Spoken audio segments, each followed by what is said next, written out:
हाय विद्यार्थी मित्रांनो, आज आपण सॉलिड स्टेटमधील क्रिस्टलाइन सॉलिड हा टॉपिक डिस्कस करणार आहोत।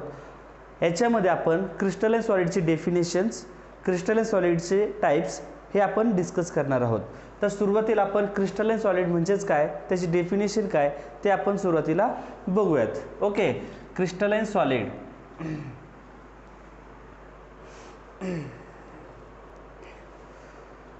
आज आपण क्रिस्टलाइन सॉलिड ची डेफिनेशन बघूयात। So it is a homogeneous solids, it is a homogeneous solids in which their constituent particles such as atoms, ions or molecules are arranged in a definite and repeating pattern। Okay, आता आपण definition बघितली त्याच्यामध्ये आपण बघतोय की crystalline solid हे कसे असतात, होमोजेनियस सॉलिड असतात।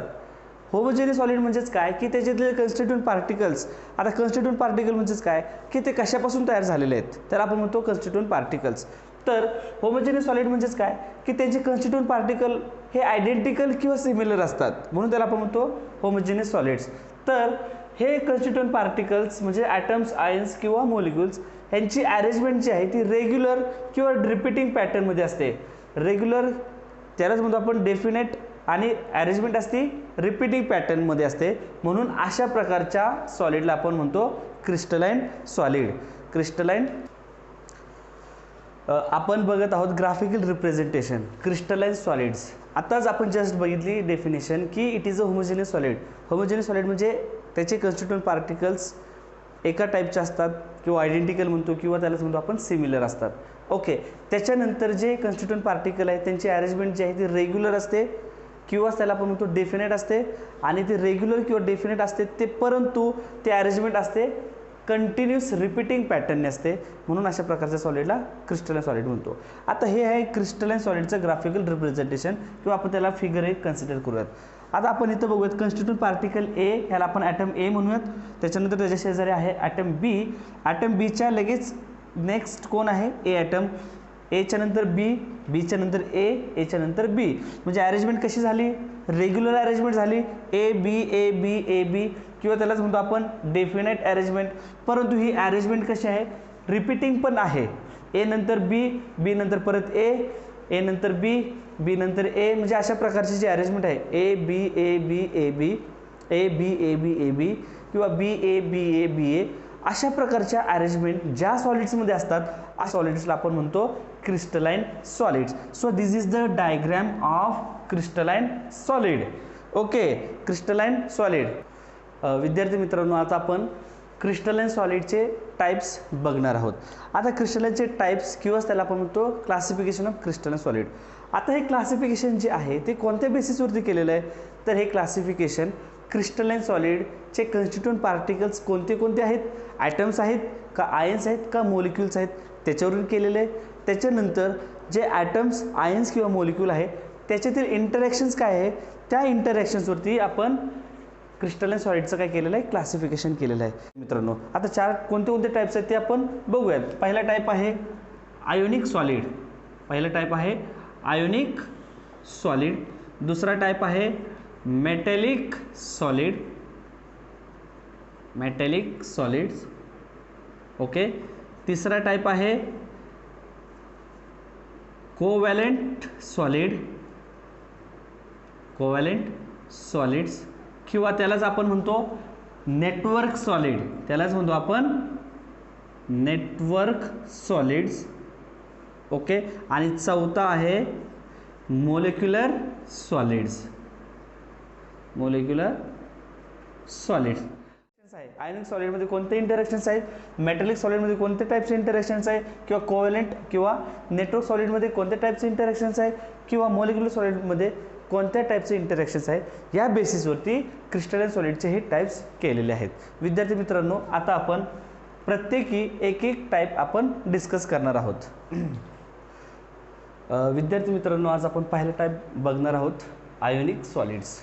आयोनिक सॉलिड डिस्कस करायच्या आधी आपल्याला आयोनिक क्रिस्टल काय असतात ते पाहूयात। आयोनिक क्रिस्टल, आता आयोनिक क्रिस्टल म्हणजेच काय, so the crystal in which constituent particles are held together through ionic bond, such type of crystal is called as ionic crystals. आता आपण आयोनिक क्रिस्टल डिस्कस केला, त्याच्यानंतर आपण आता कन्स्टिट्यूएंट पार्टिकल्स पाहूयात. कन्स्टिट्यूएंट पार्टिकल्स कशाचे, तर आयोनिक सॉलिडचे कन्स्टिट्यूएंट पार्टिकल्स. आत्ताच सांगितलं होतं की कन्स्टिट्यूएंट पार्टिकल म्हणजेच काय, की ते सॉलिड्स कशापासून तयार झालेले आहेत. मग ते सॉलिड्स ॲटमपासून तयार झालेले असतील किंवा मॉलिक्युल्सपासून तयार झालेले असतील किंवा ते आयन्सपासून तयार झालेले असतील. परंतु आयोनिक सॉलिडमध्ये हे सॉलिड्स कशापासून तयार झालेले आहेत, तर आयन्सपासून तयार झालेले आहेत. कशापासून, आयन्सपासून हे सॉलिड्स तयार झालेले असतात. मग आयन्स कोणते कोणते असतात, तर कॅटायन्स असतात आणि ॲनायन्स असतात. तर ह्याच्यातील जो कॅटायन्स आहे, कॅटायन्स जो असतो आयोनिक सॉलिडमधील तो कसा असतो, स्मॉलर इन साईज. कॅटायनची साईज काय, smaller in size, bigger size किंवा लार्जर इन साईज. म्हणजे जर आपण कॅटायनची साईज जर आपण हे कन्सिडर केली तर ॲनायनची साईज अशा प्रकारची होईल. कॅटायन्सवरती आपल्याला माहिती आहे पॉझिटिव्ह चार्ज आहे, कॅटायनवरती पॉझिटिव्ह चार्ज आणि ॲनायनवरती negative charge. Okay, so constituent particles of ionic solids are cations which is smaller in size and anions relatively larger in size. त्याचे एक्झाम्पल्स आहेत विद्यार्थी मित्रांनो, NaCl म्हणजे सोडियम क्लोराईड आणि KCl म्हणजेच पोटॅशियम क्लोराईड. हे दोनच एक्झाम्पल तुम्ही एक्झाममध्ये लिहिले तरी चालतील. आता NaCl म्हणजेच काय, रॉक सॉल्ट स्ट्रक्चर. आपण घरामध्ये जे मीठ वापरतो त्याला आपण म्हणतो NaCl, त्यालाच म्हणतो आपण रॉक सॉल्ट स्ट्रक्चर. आणि दुसरं म्हणजेच KCl पोटॅशियम क्लोराईड एटसेट्रा. आता आपण विद्यार्थी मित्रांनो सोडियम क्लोराईडचा 2 डायमेन्शनल स्ट्रक्चर बघूयात. जे आपल्या घरामध्ये जे सॉल्ट वापरतो आपण त्याचं आपण 2 डायमेन्शनल स्ट्रक्चर. ओके विद्यार्थी मित्रांनो, ही आहे diagram 2 dimensional structure. 2 dimensional structure म्हणजेच 2D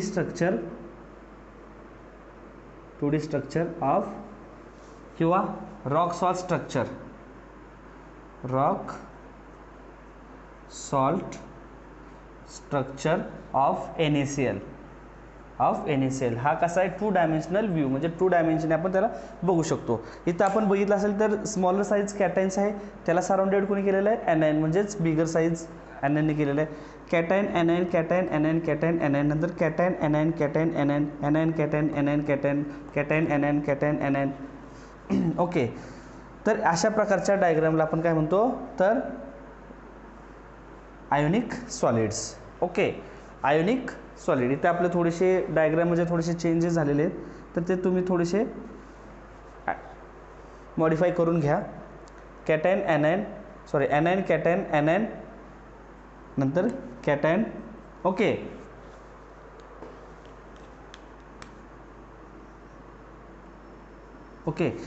तर हे 2 dimensional structure of rock salt structure. 2 dimensional. आता 3 डायमेन्शनल स्ट्रक्चर पण आपल्याला इथं वरती दिसत असेल. 3D स्ट्रक्चर म्हणजे आपण त्याला 3 डिरेक्शन्सने आपण बघू शकतो, एक्स ॲक्सिस, वाय ॲक्सिस आणि झेड ॲक्सिसने. 3 डायमेन्शनल स्ट्रक्चर आपल्याला वरती दिसत असेल. ओके, इथे आपल्याला दिसत आहे विद्यार्थी मित्रांनो कॅटायन्स ॲनायन कॅटायन्स ॲनायन दोघांमध्ये इंटरॅक्शन्स आहे. काय इंटरॅक्शन्स आहे, कारण अपोजिटली स्पेसिस आहेत कॅटायन्स आणि ॲनायन्स, दोन्ही अपोजिटली चार्ज स्पेसिस आहेत. अपोजिटली चार्ज स्पेसिसचं काय असतं मित्रांनो, attraction. So here there is a strong force of attraction between cations and anions. Ionic सॉलिडमध्ये आपल्याला 2 टाईपचे इंटरॅक्शन्स बघायला मिळतात. एक तर ॲट्रॅक्शन बघायला मिळतं आणि एक तर रिपल्शन पण बघायला मिळतात. ॲट्रॅक्शन कधी बघायला मिळतं, ज्यावेळेस कॅटायन्सला कोण सराउंड करतं तर ॲनायन्स आणि ॲनायन कोण सराउंड करतं तर कॅटायन्स. म्हणजे कॅटायन्स अँड ॲनायनमध्ये काय असतं, strong force of attraction. So there is a strong electrostatic force of attraction between cations and anions. Okay, आता आपण आयोनिक सॉलिडच्या प्रॉपर्टीज कॅरेक्टरिस्टिक्स प्रॉपर्टी बघूयात. पहिली प्रॉपर्टी आहे, ओके, काय पहिली प्रॉपर्टी असू शकते, पहिली प्रॉपर्टी आहे दे हॅव हाय मेल्टिंग पॉईंट्स और बॉइलिंग पॉईंट्स. किंवा आपण आता सॉलिडचा विचार करतोय म्हणजे आपण इथं मेल्टिंग पॉईंटचाच विचार करूयात विद्यार्थी मित्रांनो. So they have high melting points. Okay, त्याच्यानंतर they do not conduct electricity. They do not conduct electricity. Okay. आता काय सांगितलं आपण, they do not conduct electricity. Ionic solid काय करतात, इलेक्ट्रिसिटी कंडक्ट करत नाहीत. इलेक्ट्रिसिटी कंडक्ट करत नाहीत कधी, ज्यावेळेस त्याच्यामध्ये काय असतात, फोर्स ऑफ अट्रॅक्शन, म्हणजे कॅटन्स आणि ॲनायनमध्ये फोर्स ऑफ अट्रॅक्शन असेल त्यावेळेस ते इलेक्ट्रिसिटी कंडक्ट करत नाहीत. मग करतात कधी इलेक्ट्रिसिटी कंडक्ट, ते ज्यावेळेस आपण त्याला फ्यूज करतो किंवा त्याला मोल्टन स्टेटमध्ये घेऊन जातो किंवा त्याला आपण ॲक्वेस सोल्युशनमध्ये काय करतो, डिझॉल्व करतो, त्यावेळेस त्याच्यातील आयन जे असतात ते सेपरेट होतात आणि त्याच वेळेस ते काय करतात, इलेक्ट्रिसिटी कंडक्ट करतात. Okay. So in fused state और मोल्टन स्टेट और in aqueous solution,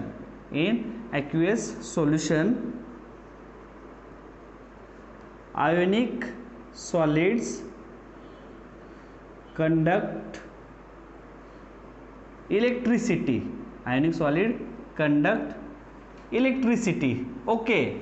कधी इलेक्ट्रिसिटी कंडक्ट करतात, ज्यावेळेस आपण त्याला फ्यूज करतो किंवा त्याला मोल्टन स्टेटमध्ये घेऊन जातो किंवा त्याला आपण कशा ॲक्वेस सोल्युशनमध्ये डिझॉल्व करतो, त्यावेळेस आयन सेपरेट होतात आणि आयोनिक सॉलिड काय करतात, इलेक्ट्रिसिटी कंडक्ट करतात. त्याच्यानंतर सर्वात महत्त्वाचा म्हणजे एक्झामला विचारला जाणारा क्वेश्चन म्हणजेच काय, ionic solids are hard and brittle. आता इथं आपण एक क्वेश्चन लिहू शकतो की किंवा तुम्ही एक नोट डाऊन करून घ्या, why ionic solids are hard and brittle. Ionic solids हार्डही असतात आणि ते ब्रिटलही असतात. का असं असतं ते आपण बघूयात. They are hard and brittle. They are hard and brittle. आता हार्ड पण आहेत आणि ते मोडण्याजोगे पण आहेत. हार्ड पण आहेत आणि ते मोडण्याजोगे पण आहेत. ओके. आपण म्हणतो आयोनिक सॉलिड्स हार्डही आहेत आणि ब्रिटलही आहेत. हार्ड कधी असतात, ज्यावेळेस त्यांच्यामध्ये इंटरॅक्शन्स आहे, कॅटायन्स आणि ॲनायन्सचं काही इंटरॅक्शन्स दोघं एकमेकांना काय करतात, स्ट्रॉंगली बाइंडेड करून ठेवतात, एकमेकांना घट्ट पकडून ठेवतात. कॅटायन्स ॲनायन, कॅटायन ॲनायन, कॅटायन ॲनायन, अशा कंडिशनमध्ये आयोनिक सॉलिड कसे असतात, जड असतात आणि काय त्याला म्हणतो आपण, हार्ड असतात. So here there is a strong force of attraction between cations and anions. आता ते ब्रिटल कधी असतात, मोडण्याजोगे कधी होतात किंवा ते मोडतात कधी, ज्यावेळेस आपण या आयोनिक सॉलिडला काय करतो, शेअरिंग फोर्स अप्लाय करतो. काय करतो आपण, शेअरिंग फोर्स. समजा मी इथून एक शेअरिंग फोर्स अप्लाय केला आणि इथून एक शेअरिंग फोर्स अप्लाय केला. ओके. शेअरिंग फोर्स म्हणजे त्याला आपण एक काहीतरी फोर्स लावतो. आपण ज्यावेळेस फोर्स लावतो त्यावेळेस तो आयन्स काय होतो किंवा आयोनिक सॉलिड होतात, फ्रॅक्चर्ड होतात किंवा डिस्टॉर्ट होतात. ते कसे डिस्टॉर्ट होतात ते आपण बघूयात. Okay. So in these conditions, in cations and anion, cation anion, cation anion, here there is a strong force of attraction between cations and anion. So here ionic solids are hard, but when we apply a shearing force on this side and also from this side, then two same ions are come close to each other and these ions will repel to each other, and at the same time ionic solids get fractured and they will repel to each other. So due to these reasons ionic solids are hard and brittle. Ionic solids are hard and brittle. Suppose friend, I am applying the shearing force from this side and also from this side. What happen? So this place or this layer will be shift from one place from right to left and this layer will be shift from left to right. आता काय होईल विद्यार्थी मित्रांनो, ज्यावेळेस sharing force याच्यावरती आपण apply करतोय, समजा मी इथून एक शेअरिंग फोर्स अप्लाय करतो, इथून एक शेअरिंग फोर्स अप्लाय करतोय, अशा प्रकारचा ज्यावेळेस शेअरिंग फोर्स अप्लाय करतो त्यावेळेस ही जी लेअर आहे, ही डबलची लेअर, त्यावेळेस काय ही लेअर लेफ्ट साईड करून राईट साईडला थोडीशी शिफ्ट होईल आणि ही खालची लेअर राईट साईड करून लेफ्ट साईडला शिफ्ट होईल. म्हणजे अशा प्रकारे होईल. ही लेअर अशा प्रकारे जाईल आणि ही लेअर अशा प्रकारे येईल. ज्यावेळेस शेअरिंग फोर्स अप्लाय केल्यानंतर दोन लेअर अशा सेपरेट होतात, त्यावेळेस दोन सेम आयन्स काय होतात, एकमेकांच्या समोर येतात आणि एकमेकांच्या समोर आल्यानंतर दोन आयन्स एकमेकांना काय करतात, रिपेल करतात. दोन आयन काय करतात, एकमेकांना रिपेल करतात आणि रिपेल केल्यानंतर तो आयोनिक सॉलिड काय होतो, ionic solids get fractured.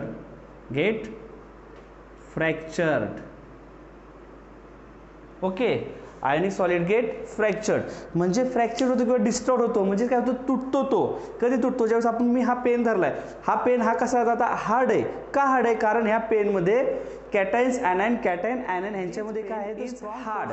But when I am applying the shearing force from this side and from this side, what happen, so same ions come close to each other, at the same time they will repel to each other and ionic solid get fractured. म्हणजेच काय होईल, ज्यावेळेस मी हा pen मोडायचा, ज्यावेळेस कधी मी हा pen break करेल, ज्यावेळेस ह्याच्यातील दोन सेम आयन एकमेकांच्या समोर येतील आणि त्यावेळेस काय होईल, तो पेन काय होईल, ब्रेक होईल. ज्या ब्रेक होतात त्यावेळेस ही कंडिशन अशी असते, कॅटायनच्या समोर कॅटायन्स आल्यामुळे ही लेअर शिफ्ट झाले, रिपेल झाली एकमेकांपासून, ॲनायनच्या समोर ॲनायन आल्या म्हणून ही लेअर एकमेकांपासून रिपेल झाली, कॅटायनच्या समोर कॅटायन्स आला, रिपेल, ॲनायनच्या समोर ॲनायन आला, रिपेल झाला. ही आपल्याला अशी दिसत आहे, परंतु इथे पण आपल्याला सॉलिडमध्ये कॅटायनच्या समोर कॅटायन्स येतो, म्हणून काय होती, ही लेअर काय होती, एकमेकांच्या समोर येतात आणि रिपेल करतात. रिपेल केल्या कारणाने तो आयोनिक सॉलिड काय होतो, ब्रिटल असतो, म्हणजेच काय होतो, ब्रेक होतो.